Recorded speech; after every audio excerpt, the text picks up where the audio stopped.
Buenos días.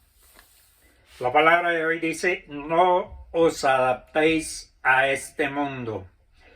El mundo persigue a los mejores y a los peores, y por la misma razón no son conformistas en la misma cárcel con los ladrones y otros criminales. Estaban también Pablo y Silas en el Calvario, crucificaron a dos malhechores y también a Cristo.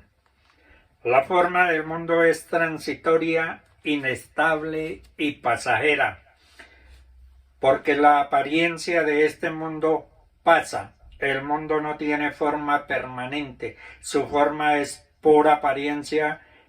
Qué insensatez conformarnos a lo pasajero y a lo insensato.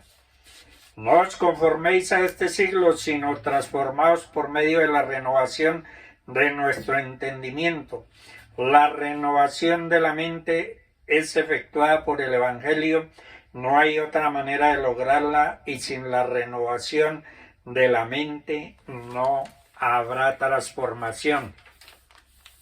Es imperativo que se predique, se enseñe, se crea, se obedezca, porque si los hombres no se transforman, no pueden ir al cielo, y no pueden transformarse si no oyen, si no aprenden y si no creen y obedecen.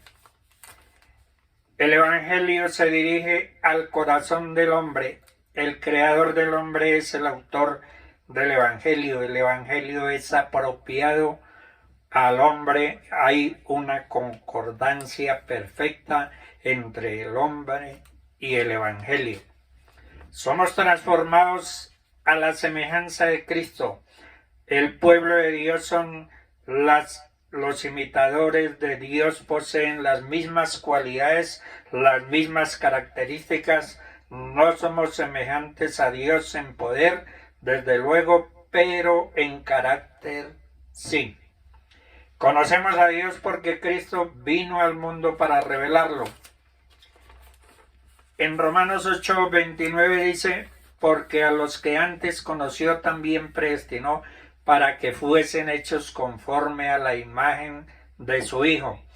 Dios requiere una transformación de nuestra vida, comenzando con el corazón.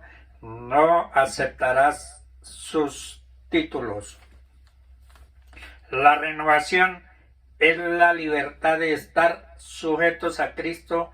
En Cristo somos libres, porque cuando hacemos de corazón lo que amamos, cuando somos transformados en Cristo, amamos hacer aquello que debemos hacer, y eso es la libertad. Se necesita cerrar los ojos ante las crisis que están pasando, el mundo en crisis que cada vez alcanza mayores proporciones apocalípticas, para no darse cuenta de los tiempos en que vivimos y su correlación con las profecías de la Biblia. En Romanos 12:2 dice: no os adaptéis a este mundo, sino transformaos mediante la renovación de vuestra mente, para que verifiquemos cuál es la voluntad de Dios, lo que es bueno, aceptable y perfecto. Pablo nos exhorta: no es que nosotros nos transformemos a nosotros mismos, sino más bien que seamos transformados, y ello se logra por la palabra de Dios.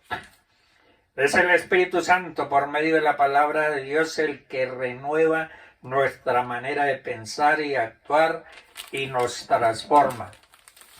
Entre las señales anunciadas hace más de 2000 años tenemos las hambrunas que en África han dejado millones de muertos. Ahora el COVID o coronavirus, que sigue afectando al mundo entero. Dice Mateo 24:7: porque se levantará nación contra nación y reino contra reino, y habrá pestes y hambres y terremotos en diferentes lugares, plagas como el SIDA, virus letales como la influenza aviaria, en un abrir y cerrar de ojos. Se convierten en pandemias como el COVID-19, que sacrifican millones de personas en el planeta. El potencial latente de ataques biológicos y nucleares con múltiples consecuencias son una bomba de tiempo a punto de explotar. Los extremistas musulmanes cuentan hoy con los recursos tecnológicos y económicos necesarios. Ellos están dispuestos hasta sacrificar sus vidas en ataques suicidas, como ya lo han demostrado. Hay otras señales que muestran la venida pronto de nuestro Señor, como el espíritu de globalización imperante, el desarrollo de la tecnología necesaria para formar una sociedad sin dinero en efectivo. Desde el año 586 a.C., como resultado de su idolatría y desobediencia a Dios, Israel no había sido una nación independiente. 2500 años después, cuando volvió a renacer milagrosamente como nación soberana, es asombroso que los judíos hayan conservado su identidad y sus costumbres como pueblo durante el tiempo que estuvieron en el exilio. En Isaías 66:8 dice: ¿Quién ha oído cosas semejantes? ¿Quién ha visto tales cosas? Es dado a luz un país en un solo día. Nace una nación toda de una vez. Peligrosas corrientes. Muchas personas les da temor entrar en el mar porque dicen que el mar es traicionero. Aparentemente alguien está nadando en aguas tranquilas y de repente es llevado para adentro, y muchas veces eso se convierte en una tragedia, ya que poco a poco se van alejando de la playa y luego las personas no pueden volver y se ahogan. Pero ¿qué es lo que hace que el mar sea traicionero? ¿Qué es lo que hace que el mar lleve a las personas lejos de la playa y muchas veces sin darse cuenta? Lo que hace son las llamadas corrientes de retorno. Estas corrientes son canales estrechos y poderosos que arrastran a los desprevenidos lejos de la costa.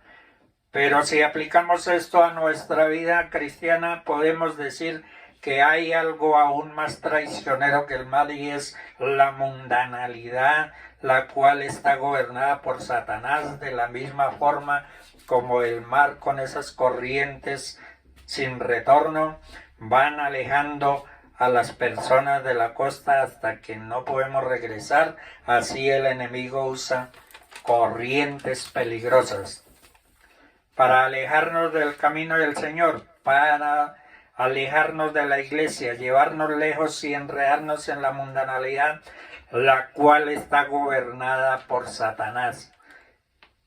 Enredarnos en el pecado para que no podamos volver o que se nos vuelva muy difícil regresar a los caminos de nuestro Dios. En Mateo 6:31 al 33 dice: no os afanéis, pues, diciendo qué comeremos o qué beberemos o qué vestiremos, porque los gentiles buscan todas estas cosas, pero nuestro Padre Celestial sabe que tenéis necesidad de todas estas cosas, pero vuestro Padre Celestial sabe de qué tenéis necesidad. Primeramente el reino de Dios y su justicia, y todas estas cosas os serán añadidas. Uno de los mandatos de nuestro Señor Jesucristo para nuestra vida es no afanarnos, pues Él sabe que los afanes son una de las maneras más usadas por el enemigo para alejarnos de sus caminos. Y no solo para alejarnos, sino para hundirnos en la ansiedad y en la preocupación, en la tristeza.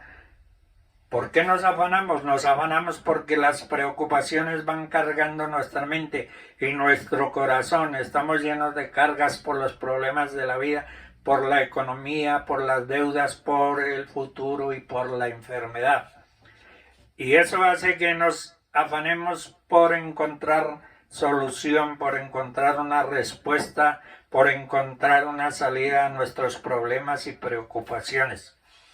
El enemigo quiere llevarnos a preocupaciones y de afanes para alejarnos del Señor y hundirnos en la angustia. Es por eso, Si hoy queremos ser libres de los afanes y ser libres de las preocupaciones, tenemos que tomar las palabras del Señor Jesucristo. Mateo 11:28 dice: venid a mí todos que estáis trabajados y cargados, y yo os haré descansar. Ya no luches en tus fuerzas, ya no te alejes más del Señor, ya no te sigas hundiendo. Ven a Cristo hoy, acércate al único que verdaderamente puede ayudarnos. Es el Todopoderoso, Él es nuestro Dios. Hay corrientes, dice el Salmo 22:1 al 2, Dios mío, ¿por qué me has desamparado? ¿Por qué estás tan lejos de mi salvación y de las palabras de mi clamor? Dios mío, clamó de día y no respondes, y de noche y no hay para mí reposo. Si hay una herramienta utilizada grandemente por el enemigo para alejarnos del Señor, para hacer que nos apartemos de su iglesia y de sus caminos, es el desánimo, ese pensamiento que viene a nuestra mente de creer que no vale la pena seguir, que quizás la vida cristiana no es para nosotros, que Dios no nos escucha, que nuestras oraciones no son escuchadas. Dios les bendiga.